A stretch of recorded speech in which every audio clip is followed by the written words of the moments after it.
دوپہر کے 3 بج رہے تھے۔ وہ اس وقت وہیں کھڑی تھی جہاں اسے ہونا چاہیے تھا۔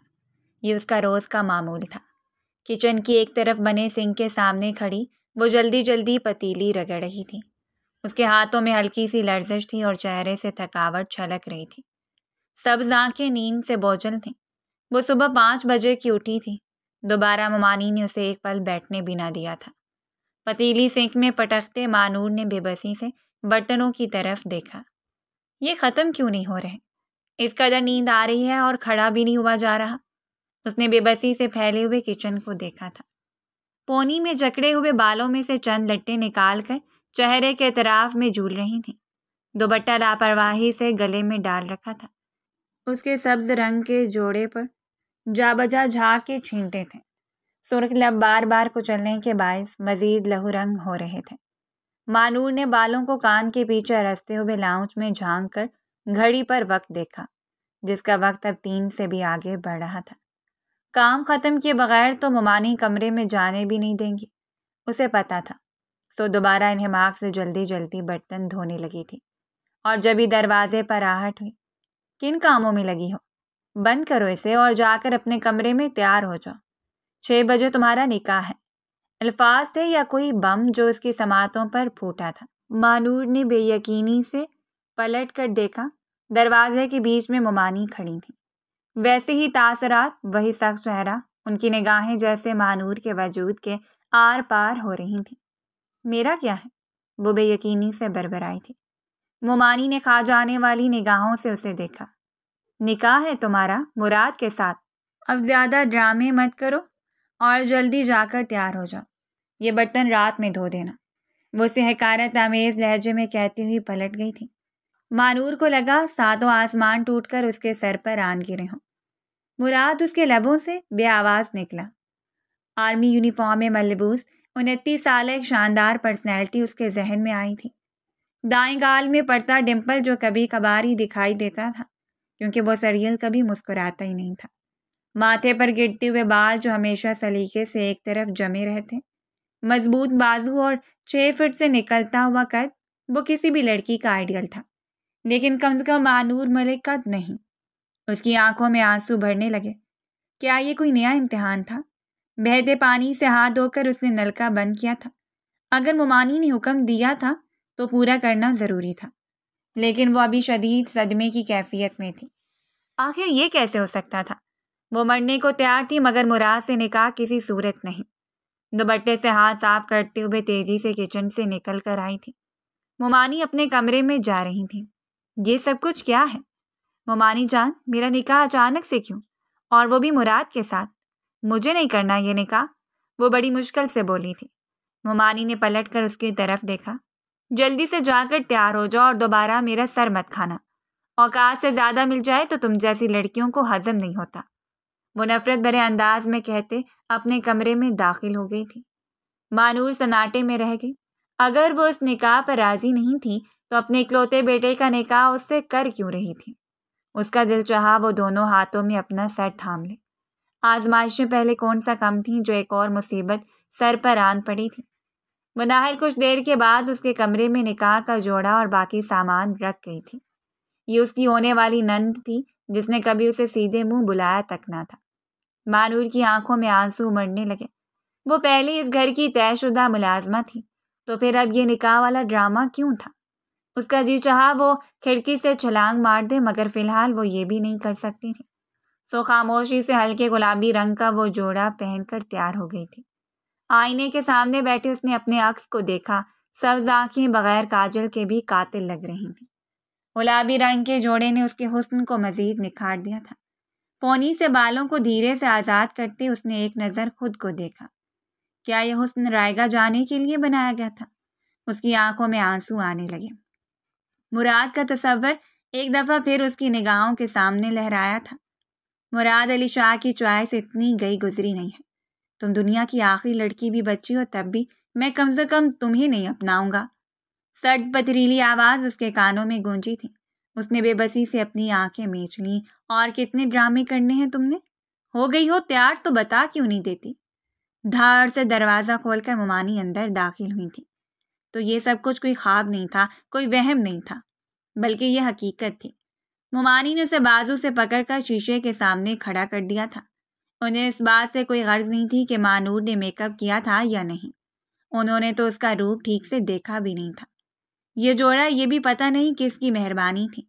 چلو اب مراد کب سے تمہارا انتظار کر رہا ہے۔ مانور کو یہ جملہ کسی تاجانے کی طرح لگا تھا۔ ممانی نے ہی اس کے گلابی دوپٹے کو چہرے پر ذرا آگے سرکا دیا تھا۔ وہ اسے گھسیٹتے ہوئے باہر لے آئی تھیں۔ وہ کسی بے جان لاش کی طرح ان کا ہر حکم مانتی چلی گئی تھی۔ لاؤنج میں خاموشی تھی۔ باہر شام کے سائے اب رات کی تاریکی میں ڈھلنے کو تیار تھے۔ سامنے رکھے صوفے پر خاندان کے چند افراد بیٹھے تھے۔ مانور کو اپنی وجود میں لرزش اترتی ہوئی محسوس ہوئی۔ ممانی نے اسے بازو سے پکڑ کر ایک صوفے پر بٹھا دیا تھا۔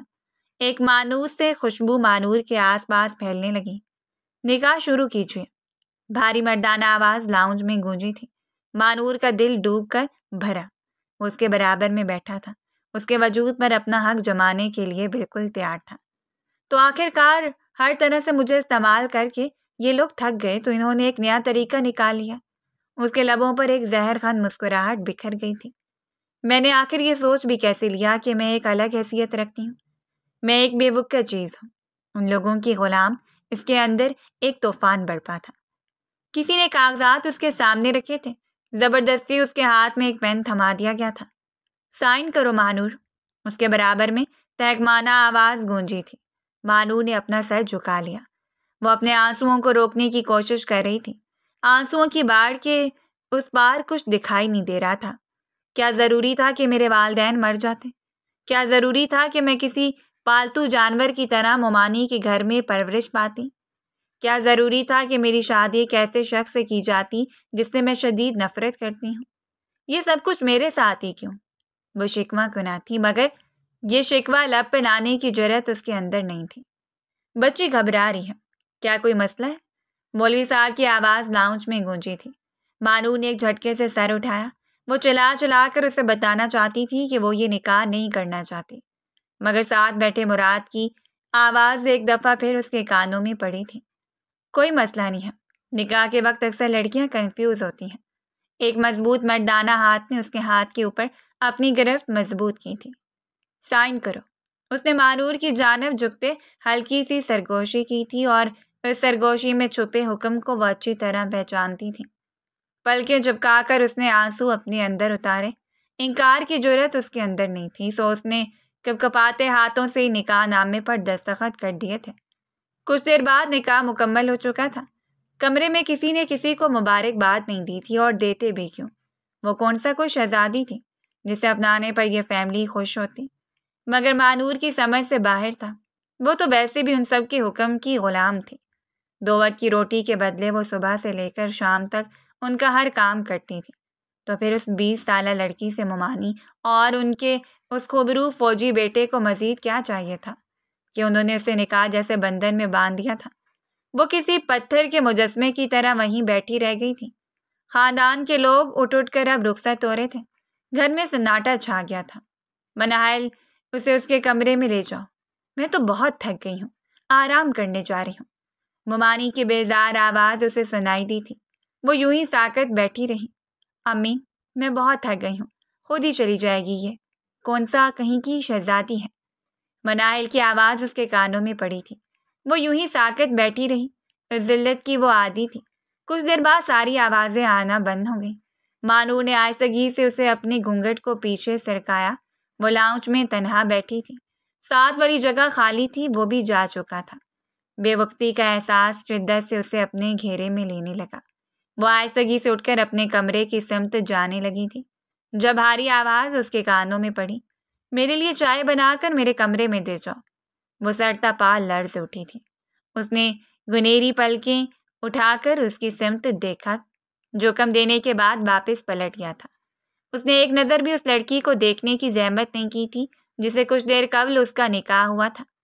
اچھا، تو زندگی بھر کے لیے ایک ملازمہ کو بندوبست کرنا تھا ان لوگوں نے، تبھی یہ سارا ڈرامہ کیا ہے۔ وہ تلخی سے مسکرائی تھی۔ لباس تبدیل کرنے کا وقت نہیں تھا۔ کیپٹن مراد کے غصے کا اندازہ اسے اچھی طرح تھا، سو وہ یوں ہی کچن میں چلی آئی۔ چائے بنا کر کپ میں انڈیلتے وہ اس کے کمرے تک چلی آئی تھی۔ دروازہ بند تھا۔ کپکپاتے ہاتھوں سے اس نے دروازے پر دستک دی۔ دستک کے پڑنے والے دباؤ کا اثر تھا کہ دروازہ ہلکا سا کھل گیا تھا۔ وہ تذبذب کے عالم میں دروازے پر ہی کھڑی رہی تھی۔ وہ کمرہ جہاں اسے آنے کی دعوت ہی نہیں دی گئی، جہاں وہ دلہن کے طور پر لے جائی نہیں گئی تھی، وہاں منہ اٹھا کر جانا اسے اپنی ذلت محسوس ہو رہا تھا۔ اس کی نگاہ ہاتھ میں پکڑے چائے کے مگ پر پڑی۔ چائے ٹھنڈی ہو رہی تھی۔ ایک جھٹکے سے دروازہ کھول کر وہ اندر داخل ہو گئی تھی۔ کمرہ خالی تھا۔ ہر چیز ویسی ترتیب سے رکھی تھی جیسے اس کا خاصہ تھی۔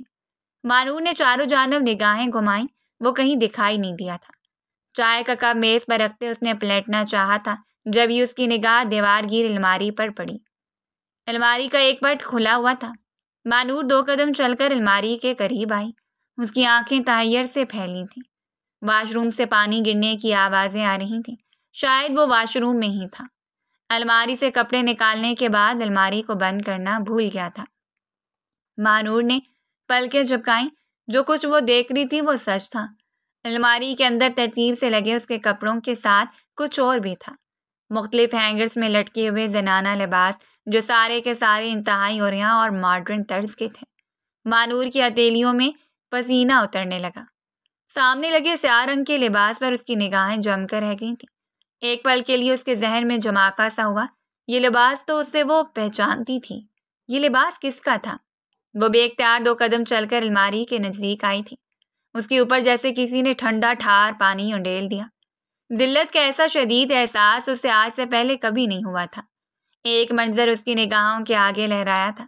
اس لباس کو پہنے اس نے کسی کو دیکھا تھا، اور وہ منظر مانور نے بے بسی سے اپنی آنکھیں میچ لیں۔ وہ جانے کے لیے پلٹی تھی جب واش روم کا دروازہ کھلا۔ رک جاؤ، تمہیں کس نے اجازت دی میری الماری کھول کر میری چیزوں کا جائزہ لینے کی؟ تمہیں پتہ نہیں ہے کہ میں اپنی پرائیویسی میں کسی کی مداخلت برداشت نہیں کرتا۔ وہ بھاری آواز میں کہتا قدم قدم چلتا عین اس کے پیچھے آ کر کھڑا ہو گیا تھا۔ مانور کو اپنی دھڑکنیں رکتی ہوئی محسوس ہوئی۔ میں نے نہیں کھولی تھی، یہ الماری پہلے ہی کھلی ہوئی تھی۔ اس نے پلٹ کر ایک تلخ نگاہ الماری کے کھلے حصے پر ڈالی تھی جہاں سے وہ زنانہ لباس جھانک رہے تھے۔ اس کی نگاہوں کے تعاقب میں کیپٹن مراد نے الماری کی سمت دیکھا تھا۔ اس کے چہرے پر بڑا اطمینان بخش تاثر تھا۔ یہ کپڑے تمہارے لیے نہیں ہیں، فکر مت کرو، وہ انتہائی اطمینان سے بولا تھا۔ مانور کو اپنے گال سرخ پڑتے ہوئے محسوس ہوئے۔ اس کے بالوں میں سے پانی کے قطرے ٹپک رہے تھے۔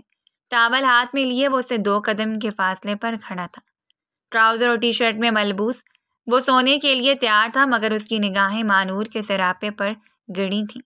آپ کی چائے میں نے میز پر رکھ دی ہے۔ وہ جانے کے لیے پلٹی تھی، مگر اپنی کلائی پر اس کی مضبوط گرفت محسوس کرتے وہ چونک گئی۔ اس سے پہلے کہ وہ سنبھلتی اس نے جھٹکا دے کر مانور کو عین اپنے سامنے کیا تھا۔ 2 قدم کا درمیانی فاصلہ بھی ختم ہوا اور اب وہ اس کے انتہائی قریب کھڑا تھا، اتنا کہ اس کی سانسوں کی گرمائش مانور کو اپنے چہرے سے ٹکراتی محسوس ہو رہی تھی۔ میں نے تمہیں جانے کی اجازت نہیں دی تو پھر کہاں جا رہی ہو؟ وہ پتریلے لہجے میں بولا تھا۔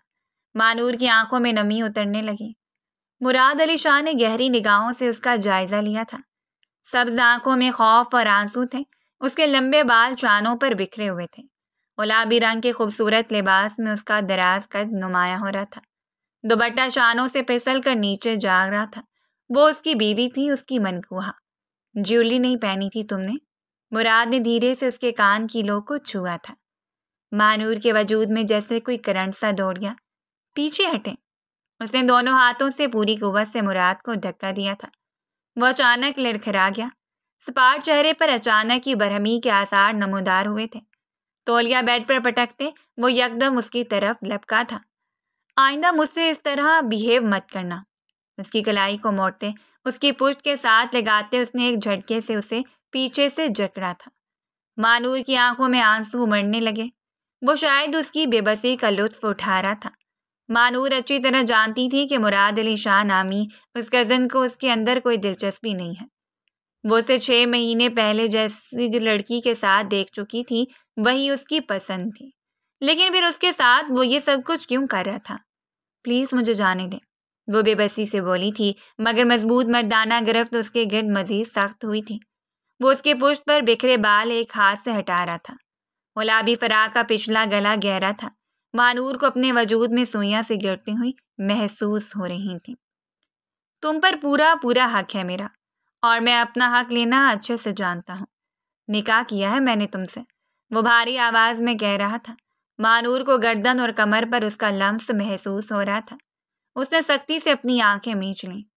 کیوں کیا آپ نے مجھ سے یہ نکاح؟ میں اچھی طرح جانتی ہوں کہ آپ کو مجھ سے کوئی دلچسپی نہیں ہے، بلکہ آپ تو مجھ سے نفرت کرتے ہیں، بالکل اپنی ماں کی طرح۔ تو پھر کیوں مجھے قید کیا ہے؟ وہ سسک اٹھی تھی۔ جواباً وہ خاموش رہا تھا۔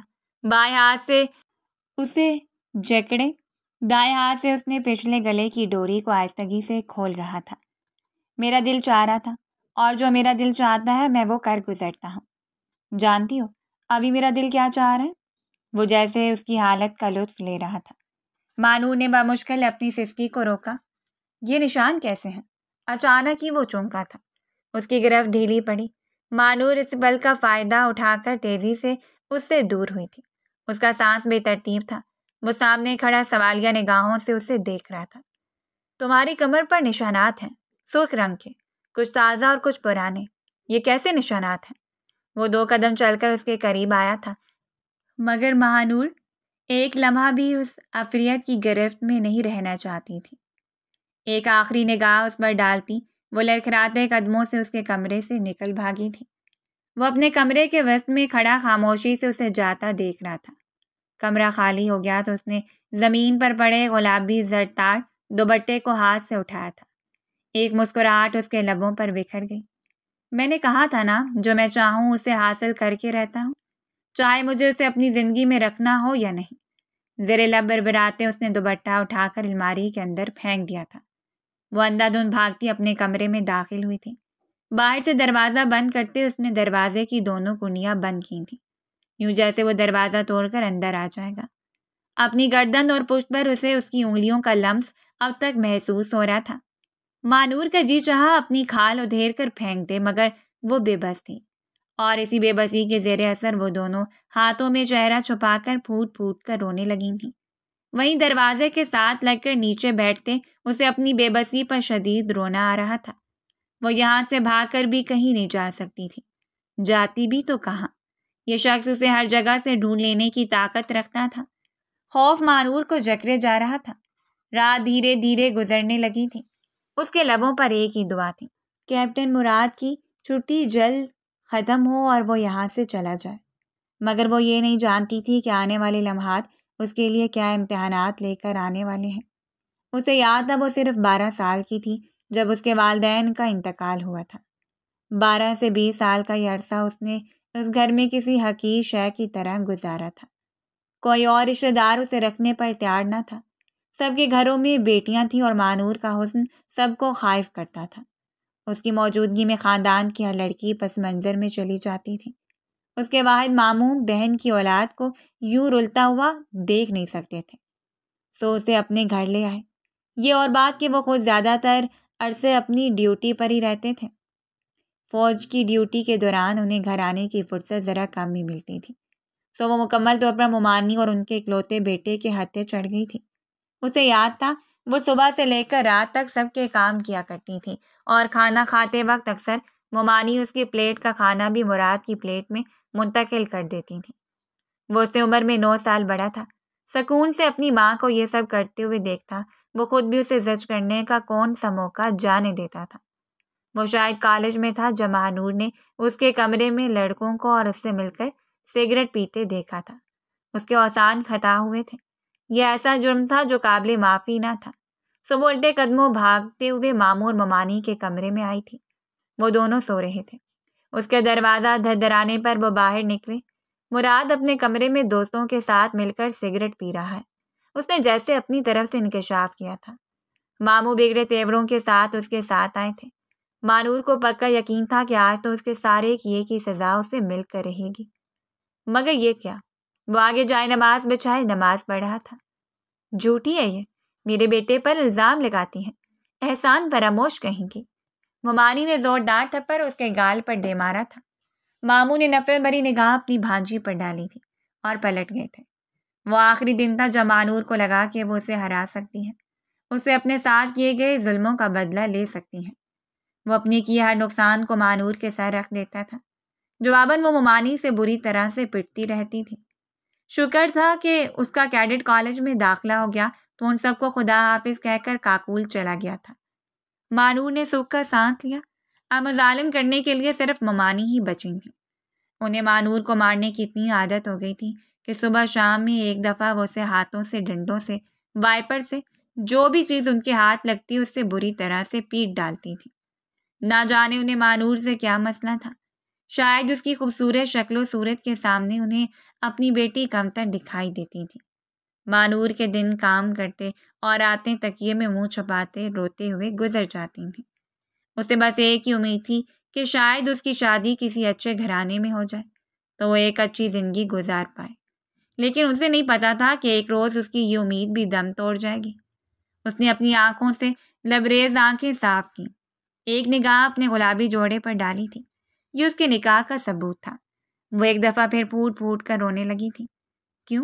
اس نے مجھ سے نکاح کیا، حالانکہ وہ تو کسی اور کو پسند کرتا تھا۔ اس کی نگاہوں میں 6 مہینے پہلے کا وہ منظر لہرایا تھا جب وہ چھٹی پر گھر واپس آیا ہوا تھا۔ اس روز مانور کی 12ویں کا آخری پرچہ تھا۔ آگے تعلیم نہ جاری رکھنے کا حکم اسے مل چکا تھا، تو وہ اس روز تھکے تھکے قدموں سے گھر واپس آ رہی تھی جب اسے سڑک کنارے وہ گاڑی کھڑی دکھائی دی۔ سیاہ رنگ کی گاڑی کو وہ پہچانتی تھی۔ یہ مراد علی شاہ کی گاڑی تھی۔ سر جھکائے وہ تیزی سے پاس سے گزرنا چاہتی تھی جب ایک نکری کہکا اس کی سماعتوں میں پڑا۔ اس نے چونک کر مڑ کر دیکھا تھا۔ گاڑی کی فرنٹ سیٹ پر مراد علی شاہ بیٹھا تھا، اسٹیئرنگ پر ایک ہاتھ رکھے، ایک ادا سے وہ ساتھ بیٹھی لڑکی کی طرف جھکا ہوا تھا۔ سیاہ رنگ کے ماڈرن سے لباس میں لڑکی کے گہرے گلے کا گھاٹ واضح ہو رہا تھا۔ اس کے گولڈن بال کرلز کی صورت میں کانوں تک آتے تھے۔ وہ اتنی خوبصورت نہیں تھی جتنی اس نے میک اپ کے ذریعے خود کو بنا رکھا تھا۔ یہ شاید اس کی ادائیں ایسی تھیں۔ مانور نے بامشکل اپنی نگاہ چرائی اور اپنے قدم تیز کر دیے تھے، مگر برائی نے اسے اپنی لپیٹ میں لے لیا تھا۔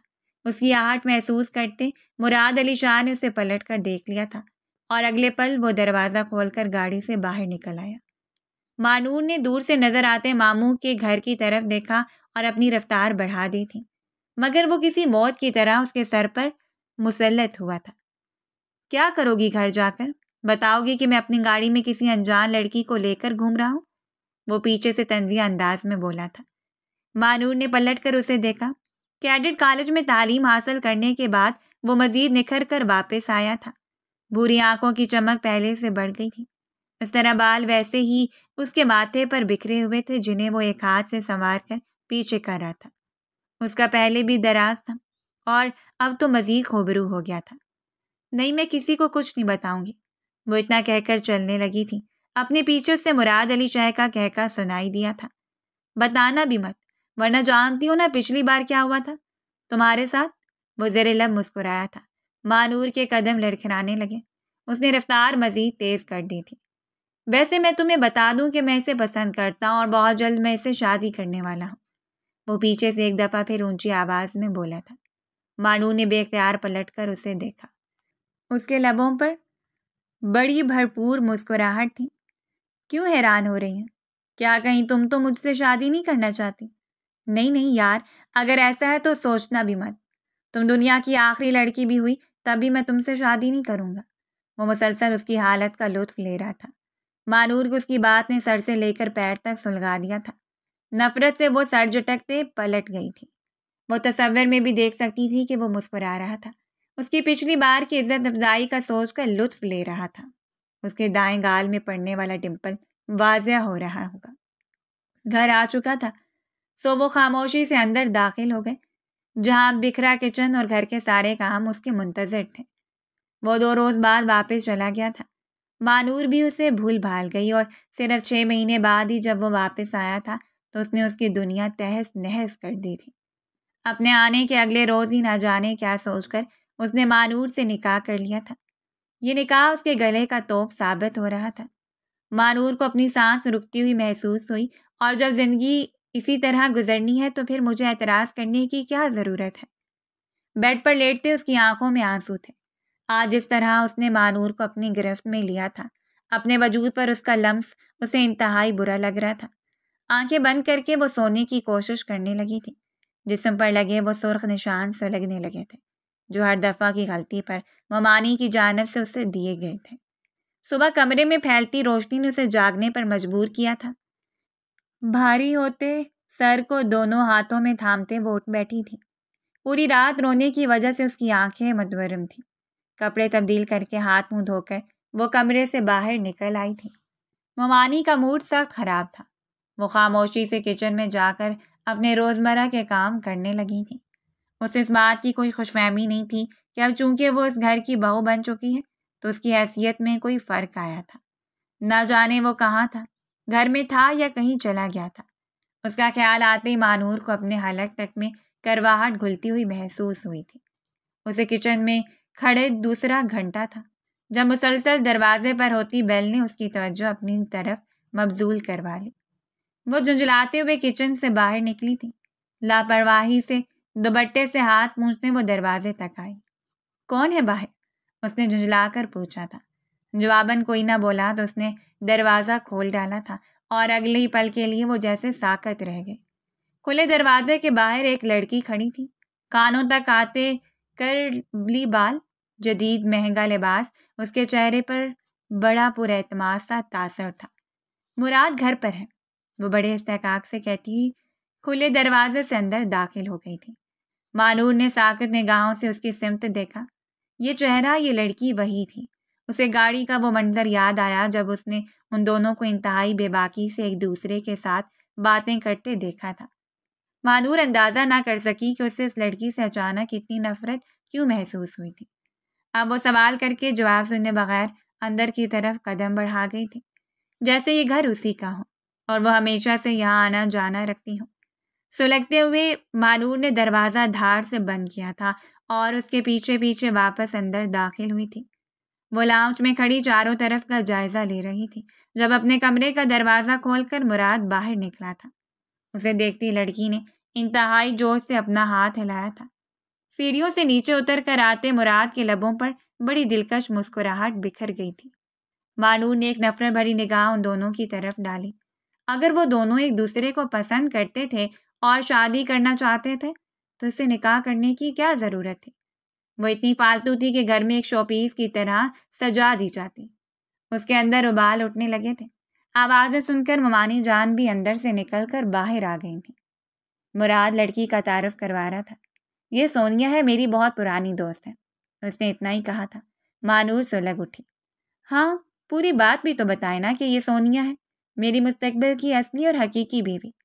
ممانی بڑے اتفاق سے سونیا سے ملنے لگی تھی۔ تم یہاں کیوں کھڑی ہو؟ جاؤ جوس بنا کر لے آؤ اور پھر کچھ دیر بعد چائے بھی لے آنا۔ مجھے اور سونیا کو کافی ضروری باتیں کرنی ہیں۔ وہ اس کی جانب مڑ کر بولا تھا۔ مانور کا جی چاہا وہ اسے اٹھا کر دنیا کے کسی دوسرے کونے میں پھینک دے، لیکن ظاہر ہے وہ ایسا نہیں کر سکتی تھی۔ وہ کر سکتی تو صرف اتنا کہ کچن میں جا کر برتن پٹک دیتی۔ سو وہ واپس کچن میں چلی آئی۔ لاؤنج میں سے ان کی باتیں اور کہکوں کی آوازیں آ رہی تھیں۔ اس گھر سے جانے کا آخری خواب بھی دم توڑ گیا تھا۔ اس کا رونا تو بنتا تھا۔ جوس بناتے اس کا کئی بار دل چاہا کہ جوس میں زہر ملا دے، مگر ہر خواہش کو بالائے طاق رکھ کر وہ ٹرے میں گلاس سجا کر باہر نکل آئی تھی۔ وہ دونوں مراد کے کمرے میں ہی وہیں جوس دے آؤ، ممانی نے اطمینان سے کہا تھا۔ وہ دل پر پتھر رکھنے ان کے کمرے تک چلی آئی تھی۔ دروازہ ہلکا سا کھلا تھا۔ اندر سے سونیا کی کہکوں کی آوازیں سنائی دے رہی تھیں۔ ارے واہ، یہ تو بڑی زبردست کلیکشن ہے، مجھے تو اسی طرح کی ڈریسز پسند ہیں۔ اندر سے آتی آوازوں نے اس کا خون کھلا دیا تھا۔ یقیناً اپنے لیے کی جانے والی شاپنگ کو وہ سراہ رہی تھی۔ پاؤں کی ٹھوکر سے اس نے دروازہ پورا کھول دیا تھا۔ دروازے کھلنے کی آواز پر وہ دونوں ہی چونک کر مڑے تھے۔ مانور نے سلگتی نگاہ اندر کے منظر پر ڈالی۔ وہ بڑی بے باکی سے اس کے بیڈ پر بیٹھی ہوئی تھی اور مراد الماری کے دروازے کو لاک کر رہا تھا۔ آہٹ پر اس نے مڑ کر دیکھا تھا۔ مانور نے ایک بیزار نگاہ ان دونوں پر ڈالی اور ٹرے تقریباً میز پر پٹک دیا تھا۔ مزید شک و شبہ کی کوئی گنجائش نہیں تھی۔ وہ لڑکی ایک انجان مرد کے کمرے میں اس طرح بے باکی سے نہیں بیٹھ سکتی تھی۔ یقیناً ان دونوں کے درمیان کچھ تو تھا۔ ان دو کے درمیان مانور کی کوئی گنجائش نہیں نکلتی تھی۔ وہ جھٹکے سے پلٹ کر کمرے سے باہر نکل آئی تھی۔ اپنی اتنی تذلیل وہ برداشت نہیں کر سکتی تھی۔ مجھے یہاں سے ہر صورت میں نکلنا ہے، اب چاہے جو کچھ بھی ہو، میں اس گھر میں نہیں رہوں گی۔ دل ہی دل میں عزم کرتی وہ واپس کچن میں چلی آئی تھی۔ شام تک مختلف کام نمٹاتے اس نے اپنے دل میں پکا عزم کر لیا تھا۔ کب سونیا گئی، کب مراد گھر سے باہر نکلا، اسے کچھ علم نہیں تھا۔ بس وہ تو رات ہونے کا انتظار کر رہی تھی۔ رات ہوتی وہ بےتابی سے کمرے میں ٹہلنے لگی تھی۔ وہ باہر مکمل خاموشی چھا جانے کا انتظار کر رہی تھی۔ اسے پتہ تھا، اور اس رات کو مناہل اپنے موٹاپے کو کم کرنے کے لیے چھت پر واک کرتی تھی۔ اس دوران اس کا موبائل کمرے میں چارجنگ پر لگا ہوتا تھا۔ اس کے لیے یہی موقع تھا۔ اسے نوکری تلاش کرنی ہی تھی، اور اس کے لیے اسے کسی کی مدد چاہیے تھی۔ بیگ میں پڑے ایک پرانی دوست کا نمبر نکالتے وہ آہستگی سے کمرے سے باہر نکل آئی تھی۔ پورا گھر سناٹے میں ڈوبا ہوا تھا۔ رات کے 11 بج رہے تھے۔ مراد اگر جاگ بھی رہا تھا تو اپنے کمرے میں تھا۔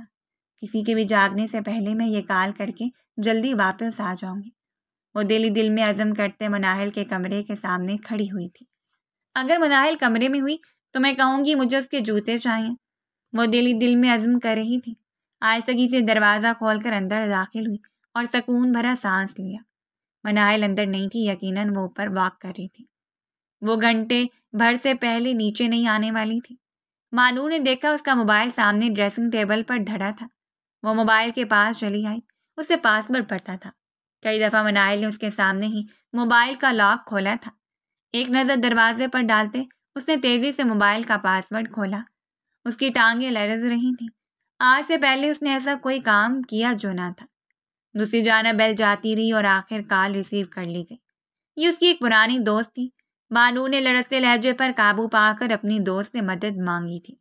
مجھے نوکری چاہیے، جیسی بھی ہو، کم تنخواہ والی، لیکن بس ایسی نوکری ہو کہ مجھے ساتھ میں رہائش مل سکے، چاہے کسی کے گھر ملازمہ ہی کیوں نہ ہو۔ پلیز میری نوکری کا بندوبست کر دو۔ وہ گڑگڑا رہی تھی۔ دوسری جانب اس کی دوست نے اسے یقین دہانی کروا دی تھی۔ وہ مانور کے حالات سے واقف تھی۔ مانور نے کل فون کرنے کا کہا تھا، مگر زرش نے چند لمحے سوچ کر اسے منع کر دیا۔ کل فون مت کرو، تم 5 منٹ رک جاؤ۔ میرے انکل کو اپنے گھر میں ایک میٹ کی ضرورت ہے۔ ان کی والدہ بہت بیمار ہے، تم ان کی دیکھ بھال کر لو گی نا؟ وہ تمہیں رہائش بھی دیں گے۔ زریش کی بات پر اس نے جی جان سے اقرار میں سر ہلا دیا تھا۔ زریش نے صرف 5 منٹ کا وقفہ لیا اور 5 منٹ بعد ہی اس نے مانور کو یہ خوشخبری سنا دی تھی کہ وہ کل سے نوکری پر آ سکتی ہیں۔ وہ بڑے باپ کی بیٹی تھی، اسے کسی سے کوئی ڈر خطرہ نہیں تھا۔ دوست کی مدد کرتے ہوئے اسے کوئی اعتراض نہ تھا۔ مانور کی آنکھوں میں تشکر کے مارے آنسو آ گئے۔ وہ اس جیل سے نکلنے والی تھی، یہ احساس ہی اس کے لیے بڑا خوش کن تھا۔ موبائل بند کرتے، ہسٹری میں سے سارے نمبر ڈیلیٹ کرتے، وہ تیزی سے دروازہ کھول کر باہر نکل آئی تھی۔ وہ خوش تھی، بہت خوش، مگر اگلے ہی پل اس کے لبوں سے گٹی گٹی چیخ نکل گئی۔ پورا گھر یکلک تاریکی میں ڈوب گیا تھا۔ بجلی بند ہو گئی تھی۔ وہ جہاں کی تہاں کھڑی رہ گئی۔ مانور کو اپنا سانس بند ہوتا ہوا محسوس ہوا۔ اسے بچپن سے اندھیرے سے شدید خوف آتا تھا، اور اس وقت بھی اسے یوں لگ رہا تھا جیسے چاروں جانب سے دیواریں اسے اپنے اندر دبانے کے لیے اس کی طرف بڑھی چلی آ رہی ہیں۔ کوئی ہے یہاں؟ پلیز لائٹ آن کرو۔ وہ بری طرح سے گھبرا گئی تھی۔ اندھیرے میں آنکھیں پھاڑ پھاڑ کر دیکھنے کے باوجود کچھ دکھائی نہیں دے رہا تھا۔ چند گہری سانسیں لے کر خود پر قابو پاتے وہ دھیرے دھیرے آگے بڑھی تھی۔ اندازے سے ہی اپنے کمرے کے سمت جاتے وہ اچانک ہی کسی مضبوط وجود سے ٹکرائی تھی۔ اس کے لبوں سے ایک چیخ نکلی۔ وہ لڑکھڑا کر 2 قدم پیچھے ہٹی۔ خوف سے اس کا پورا وجود سرد پڑ گیا۔ سارے سنے سنائے ڈراؤنے واقعات ایک ایک کر کے آنکھوں کے آگے لہرانے لگے۔ قریب تھا کہ وہ بے ہوش ہو کر گر جاتی جب اسے مراد کی آواز سنائی دی۔ کیا ہو گیا ہے؟ کیوں بچوں کی طرح چلا رہی ہو؟ اتنی رات کو کمرے سے باہر کیا کر رہی تھی؟ اتنا ہی ڈر لگتا ہے اندھیرے سے تو کمرے میں رہنا۔ وہ جھنجھلا کر بولتا چلا گیا تھا۔ مانور کے لبوں سے ایک سکون بھرا سانس نکلا۔ وہ مراد تھا، وہ کتنا بڑا دشمن تھا اور کتنا برا تھا۔ اسے ساری باتیں بھول گئی۔ بس اس تاریکی اور گھوپ اندھیرے میں اسے کوئی اپنا نظر آیا تھا۔ سن پڑتے اعصاب کے ساتھ وہ یکدم 2 قدم کا فاصلہ عبور کر کے اسے لپٹ گئی تھی۔ مجھے میرے کمرے میں چھوڑا، پلیز پلیز روشنی کرو، مجھے اندھیرے سے بہت ڈر لگتا ہے، وہ مسلسل بول رہی تھی۔ آنکھوں کو نیچے اس نے پوری قوت سے اس کی شرٹ کو اپنی مٹھیوں میں جکڑ رکھا تھا۔ مراد علی شاہ کو اپنی دھڑکنیں رکتی ہوئی محسوس ہوئی۔ سناٹا، تاریکی اور اس کا گداز وجود۔ مراد نے بے اختیار اپنا سر جھٹکا۔ کیا تماشا لگا رہی ہو؟ دور ہٹو مجھ سے۔ اس نے یکلخت اسے بازو سے پکڑ کر پوری قوت سے پیچھے ہٹایا تھا۔ مانور جو اپنے آپ کو خوف سے آزاد کرنے کی کوشش کر رہی تھی، اس جھٹکے پر بری طرح سہم گئی تھی، اور عین اسی لمحے لاؤنج کی روشنیاں جل اٹھی تھیں۔ لائٹ بحال ہو گئی تھی۔ مراد علی شاہ نے سامنے کھڑی لڑکی کو دیکھا جس کا دوپٹہ زمین پر گرا ہوا تھا، بال بکھرے ہوئے تھے اور سبز آنکھوں میں حیرانی ہی حیرانی تھی۔ وہ سفید بڑھتے چہرے کے ساتھ بے یقینی سے آنکھیں پھاڑے اسے دیکھ رہی تھی۔ مراد نے اپنے بالوں میں ہاتھ پھیر کر خود پر قابو پانا چاہا۔ اپنے کمرے میں جاؤ، اس کے وجود سے نگاہیں چراتے اس نے ہمیشہ کی طرح سرد لہجے میں حکم دیا تھا۔ مانور کو جیسے ہوش آ گیا۔ اس نے بے یقینی سے اپنے آپ کو دیکھا۔ چند لمحوں پہلے اس نے کیا حرکت کی تھی؟ اسے اپنا وجود کسی گڑھے میں گرتا ہوا محسوس ہوا۔ او میرے خدا، کیا یہ سمجھ رہا ہے کہ میں اس کی قربت کے لیے ترس رہی ہوں؟ اس نے بے بسی سے اپنی آنکھیں میچی تھیں۔ اگر میری بیوی بننے کا اتنا ہی شوق ہو رہا ہے تو میرے کمرے میں آ جاؤ۔ یہاں رات کے وقت گھر کے بیچوں بیچ یہ سب کرنے کی کیا ضرورت ہے؟ وہ اس کی جانب مڑتے پتھریلے لہجے میں بولا تھا۔ مانور کو لگا اس نے کوئی لاوا اس کے اوپر انڈیل دیا ہے۔ بے بسی سے لب کچلتے اس نے کپکپاتے ہاتھوں سے زمین پر پڑا دوپٹہ اٹھایا تھا، اور ایک نگاہ بھی اس پر ڈالے بغیر بولٹے قدموں بھاگتے ہوئے اپنے کمرے کی سمت بڑھ گئی تھی۔ لاؤنج میں کھڑے مراد علی شاہ نے خاموش نگاہوں سے اسے کمرے کا دروازہ بند کرتے دیکھا تھا۔ اپنے کمرے میں بیڈ پر بیٹھے وہ مسلسل اپنے ناخن چبا رہی تھی۔ یہ میں نے کیا کیا؟ اس کا دل چاہ رہا تھا وہ خود کو ختم کر دے۔ وہ کیا سمجھ رہا ہوگا؟ میں کیا چاہتی ہوں؟ بے بسی کی انتہا تھی۔ شرمندگی سے اس کا چہرہ سرخ پڑ رہا تھا۔ میری بیوی بننے کی ضرورت محسوس کر رہی ہوں تو میرے کمرے میں چلے آؤ۔ اس کے الفاظ یاد آتے ہی مانور نے بے اختیار اپنے کانوں پر ہاتھ رکھ لیے تھے۔ وہ ایک کمزور لمحے میں اسے اپنا مان کر اس کے پاس گئی تھی، اور آگے سے اس نے کیا کیا تھا؟ ہمیشہ کی طرح سے دھتکار دیا تھا۔ مانور کی آنکھوں میں آنسو آنے لگے۔ بس اب اور نہیں، میں اس گھر میں نہیں رہ سکتی، ایک پل بھی نہیں۔ وہ بے تابی سے اٹھ کر کمرے میں دائیں بائیں چکر لگانے لگی تھی۔ الماری کھولتے اس نے کئی برس پہلے کا اپنا وہ بیگ نکالا تھا جب وہ اپنے والدین کے گھر سے اس گھر میں آئی تھی۔ بیگ میں اندھا دھند کپڑے ٹھونستے اس نے پکا عزم کر لیا تھا کہ رات کی تاریکی بڑھتے وہ اس گھر سے نکل جائے گی، چاہے جو کچھ بھی ہو، اور اس نے اپنے فیصلے پر عمل کیا تھا۔ اسے پتا تھا دیر رات سے سونے والے صبح جلدی نہیں جاگتے۔ وہ فجر کی اذانوں کے ساتھ ہی وہ اپنا بیگ کندھے پر ڈالے اس گھر سے نکل آئی تھی۔ ایک الوداعی نگاہ اس گھر پر ڈالتے اس نے اپنی آنکھوں میں آیا ہر آنسو صاف کر لیا تھا۔ اس گھر میں ہر شخص نے اسے صرف دکھ اور تکلیف ہی دی تھی، اور اب وہ زندگی بھر دوبارہ پلٹ کر یہاں کبھی نہیں آئے گی۔ دل ہی دل میں عزم کرتے اس نے سامنے سے گزرتے رکشے کو ہاتھ دے کر روک لیا تھا۔ کبھی کبھار کی دی ہوئی ماموں کی پاکٹ منی کو وہ ہمیشہ اپنے پاس جمع کر کے رکھتی تھی۔ یہ چند ہزار روپے اسے زرش کے گھر تک پہنچانے کے لیے کافی تھے۔ پردے سے چھن کر آتی روشنی نے کمرے میں اجالا بکھیر دیا تھا۔ مراد علی شاہ کی آنکھ کھلی تو وہ کروٹ بدل کر اٹھ بیٹھا تھا۔ چائے کی شدید طلب ہو رہی تھی، اور چائے بھی صرف ایک شخص کے ہاتھ کی۔ اس کے لبوں پر بڑی بھرپور مسکراہٹ بکھر گئی۔ وہ اٹھ کر باہر نکلا تو اس کے لب گنگنا رہے تھے۔ تمہیں کر کے جو مزہ حاصل ہوتا ہے اس کا کوئی جواب نہیں ہے مانور بیگم، بس آج تمہیں بتا ہی دیتا ہوں کہ یہ سب کچھ آخر ہے کیا۔ اس کے لبوں پر دلکش مسکراہٹ تھی۔ برش واپس ٹیبل پر پٹکتے اسے اندازہ ہوا کہ نیچے عجیب قسم کا ایک شور ہنگامہ مچا ہوا تھا۔ وہ کمرے کا دروازہ کھول کر باہر نکلا اور اگلے پل بری طرح چونکا۔ وہ گھر جو اس کے اٹھنے سے پہلے چمک رہا ہوتا تھا بری طرح سے بکھرا ہوا تھا۔ ممانی کھڑے ہو کر اونچا اونچا چلا رہی تھیں۔ کیا بات ہے امی، اتنا اونچا کیوں چلا رہی ہیں؟ میں نے آپ کو اکثر منع کیا اتنی زور سے بولنا اچھا نہیں ہوتا، وہ نرم آواز میں کہتا ہوا سیڑھیاں اتر کر نیچے آیا تھا۔ رقیہ بیگم بپھڑے ہوئے تاثرات کے ساتھ اس کی جانب مڑی تھی۔ بھاگ گئی ہے تمہاری وہ معصوم پری، لوگوں کے سامنے معصوم بننے کا ڈھونگ رجا کر اپنے کسی عاشق کے ساتھ گھر سے بھاگ گئی ہے۔ کمرے میں دیکھا ہے میں نے، اس کا سامان ہے نہ اس کا بیگ، وہ چلا کر بولی تھی۔ مراد کے ماتھے پر بل نمودار ہوئے۔ کس کی بات کر رہی ہیں آپ؟ وہ سیڑھیاں اتر کر ان کے سامنے آ کر کھڑا ہو گیا تھا۔ کس کی بات کرنی ہے میں نے؟ ایک ہی ہے جس کی وجہ سے تم ہمیشہ میرے سامنے کھڑے ہوتے آئے ہو، ایک ہی ہے جس کی وجہ سے ہمیشہ تمہیں میری باتیں بری لگتی تھیں۔ اب وہ تمہارے منہ پر کالک مل کر چلی گئی ہے۔ دینا اب جواب لوگوں کو۔ وہ پھولے تنفس کے ساتھ کچن میں چلی گئی تھیں۔ بکھرے گھر اور کاموں نے انہیں حواس باختہ کر دیا تھا۔ مراد کو اپنی ٹانگوں پر کھڑے رہنا مشکل ہوا۔ الٹے قدموں پلٹ کر مانور کے کمرے کی سمت آیا تھا۔ کمرہ کھلا تھا۔ رقیہ بیگم کی بات درست تھی، الماریاں خالی تھیں، اس نے کوئی نوٹ نہ چھوڑا تھا۔ وہ چلی گئی تھی۔ مراد کو اپنا دل بیٹھتا ہوا محسوس ہوا۔ دیکھا، میں نہ کہتی تھی وہ گھر سے بھاگ گئی ہے۔ رقیہ بیگم عین اس کے سر پر آ کر کھڑی ہو گئی تھی۔ مراد نے پلٹ کر ایک ناگوار نگاہ اپنی ماں پر ڈالی۔ امی پلیز، میں نے آپ کو پہلے بھی کہا تھا مانور کے بارے میں اس طرح بات مت کیا کریں۔ اس نے انتہائی سختی سے رقیہ بیگم کو ٹوک دیا تھا۔ وہ برے برے منہ بناتی واپس چلی گئی تھی۔ جوان بیٹے پر ان کا زور ذرا کم ہی چلتا تھا۔ مانور کے کمرے میں کھڑا وہ موبائل نکال کر مختلف جگہوں پر کال کر رہا تھا۔ اچانک اسے CCTV کا خیال آیا۔ تیزی سے چلتا وہ بیرونی کمرے کی سمت آیا تھا جہاں کیمروں کا نیٹ ورک موجود تھا۔ بے تابی سے ایک کیمرے کی ریکارڈنگ چیک کرتے وہ اس کی نظروں کی گرفت میں آ گئی تھی۔ اپنی سیاہ چادر اوڑھے کندھے پر ڈالے وہ سر جھکا کر دائیں طرف کو گئی تھی۔ مراد ساکت رہ گیا۔ وہ اسے کیوں چھوڑ کر گئی تھی؟ ظاہر ہے اسے جانا ہی تھا۔ دونوں ہاتھوں میں اپنا سر تھامتے اس نے موبائل سامنے ٹیبل پر رکھ دیا تھا۔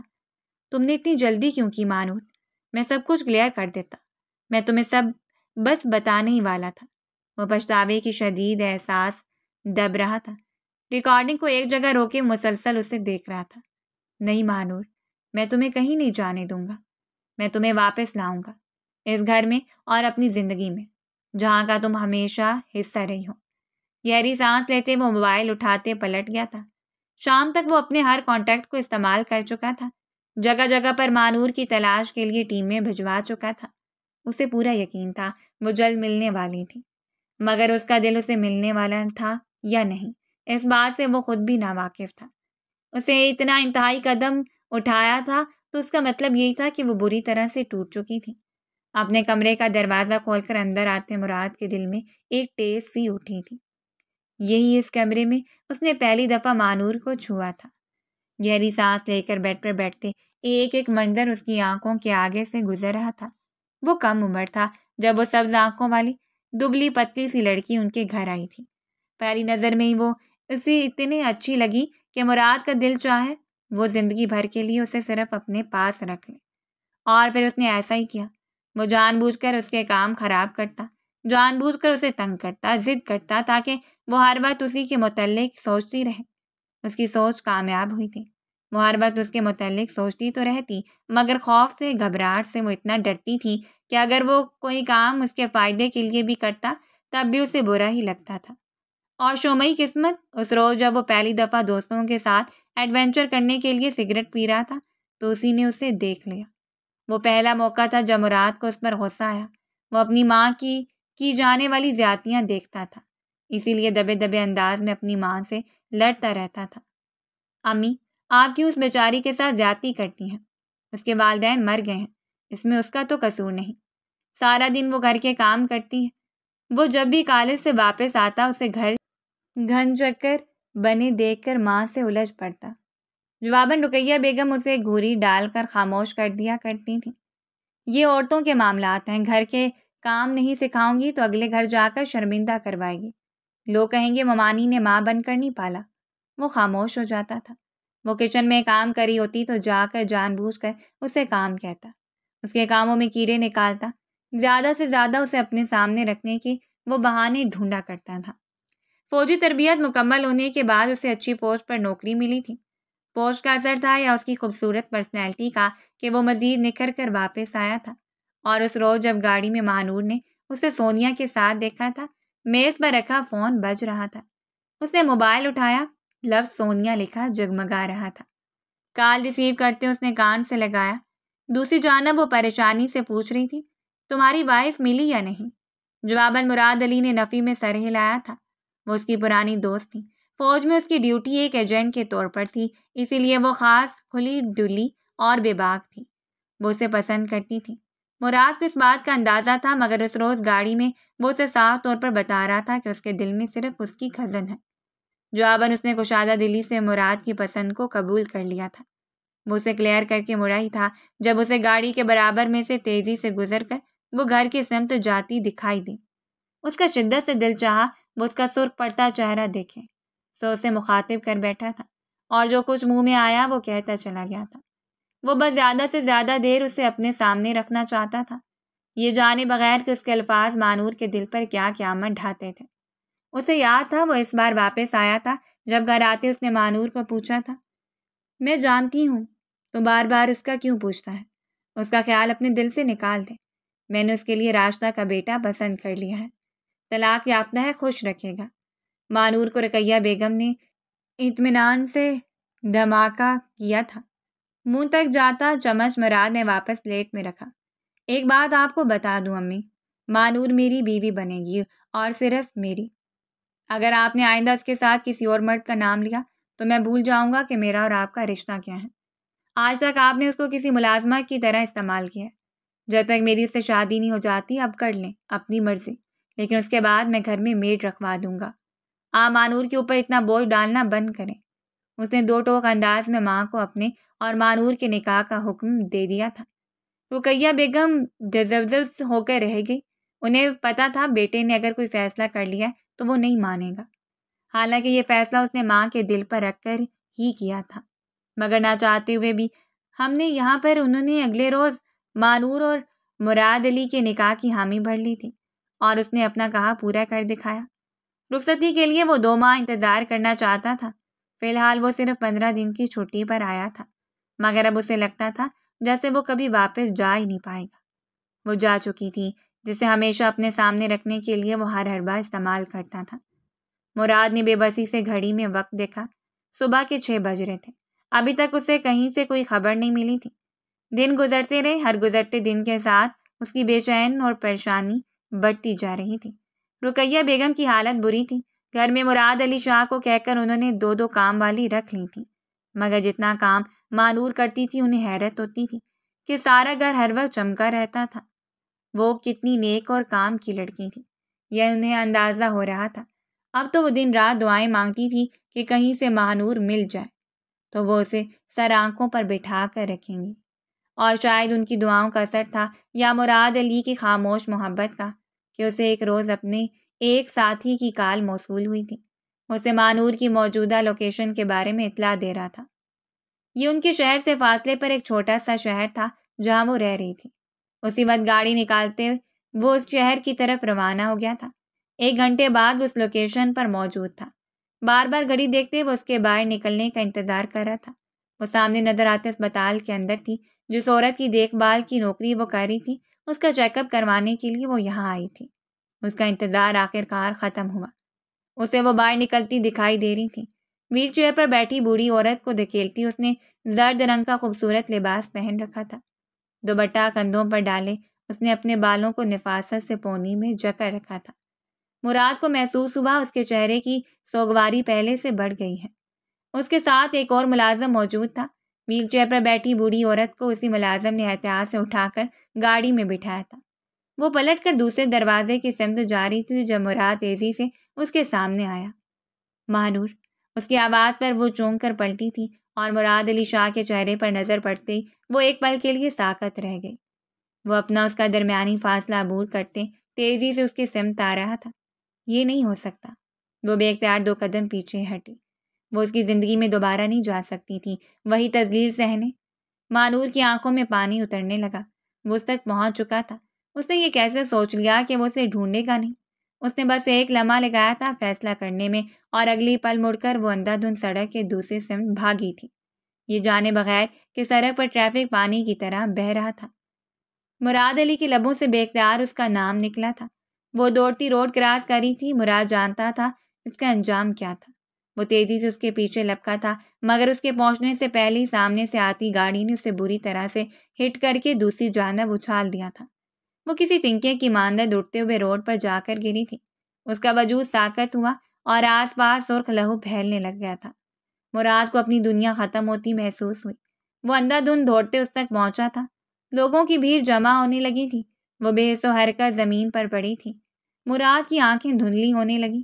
کپکپاتے ہاتھوں سے جھک کر اس نے اس کی نبض دیکھی تھی۔ وہ زندہ تھی مگر چوٹیں گہری تھیں۔ اسے دونوں بازو میں اٹھاتے وہ طوفان کی طرح واپس پلٹا تھا۔ ہسپتال میں سے ایمرجنسی میں بھیجتے ہوئے بےتابی سے باہر ٹھہر رہا تھا۔ اس کا رواں رواں دعا گو تھا۔ یہ لڑکی اس کی زندگی تھی، اس کو وہ کھونا نہیں چاہتا تھا۔ اور 2 گھنٹے بعد جب ڈاکٹرز نے آ کر اسے اطلاع دی کہ بازو کی فریکچر اور چند چوٹوں کے علاوہ وہ ٹھیک تھی، تو کتنی دیر تک وہ خدا کا شکر ادا کرتا رہا تھا۔ مانور کو کئی گھنٹوں بعد ہوش آیا تھا۔ ہسپتال کی سفید چھت کو بے یقینی سے دیکھتے وہ اندازہ کرنے کی کوشش کر رہی تھی کہ وہ کہاں ہے۔ جب وہ کمرے میں داخل ہوا، مانور نے اپنا رخ موڑ لیا تھا۔ وہ ایک دفعہ پھر اس کی دسترس میں تھی۔ مراد علی شاہ دھیرے دھیرے قدم اٹھاتا اس کے برابر آ کر بیٹھ گیا تھا۔ میں جانتا ہوں تمہیں مجھ سے نفرت ہے اور کرنی بھی چاہیے۔ محبت کا جو طریقہ میں نے اپنایا ہے، یہ طریقہ کون اپناتا ہے؟ میں اعتراف کرتا ہوں مانور کہ میں تم سے محبت کرتا ہوں۔ تم مجھے چھوڑ کر گئی تو مجھے اندازہ ہوا تو میری زندگی تمہارے بغیر کتنی خالی ہے۔ مانور نے ایک بے یقین نگاہ اس کے چہرے پر ڈالی تھی، جہاں آنکھوں کے گرد سیاہ حلقے نظر آ رہے تھے۔ وہ اس سے پہلے کمزور محسوس ہوا۔ وہ دھیرے دھیرے اپنی محبت کا اعتراف کر رہا تھا، اپنی کی گئی زیادتیوں کا اعتراف کر رہا تھا۔ اسے بتا رہا تھا کہ وہ سب کچھ اس نے کیوں کیا۔ وہ گھر، وہ جگہ جہاں سے نکل کر اس نے ان سب کو بتا دیا تھا کہ اس کی اہمیت کیا ہے۔ وہ سب اس کی واپسی کے لیے ترس رہے تھے۔ وہ بے یقینی سے سنتی جا رہی تھی۔ سویا آگے بڑھتی رہی۔ مانور شاید کبھی یقین نہ کرتی، مگر اسے خبرو شخص کی آنکھوں میں اترتی نمی جیسے وہ بمشکل چھپانے کی کوشش کر رہا تھا۔ اسے یقین دلانے کے لیے کافی تھا کہ وہ جو کچھ کہہ رہا تھا وہ حرف بحرف سچ تھا۔ تم میری بیوی ہو مانور۔ میں نے یہ سب زبردستی کیا کیونکہ اس گھر میں رہتے ہوئے میں تم سے محبت کے دعوے نہیں کر سکتا تھا۔ امی جان پہلے ہی تم پر کافی ظلم کرتی تھیں۔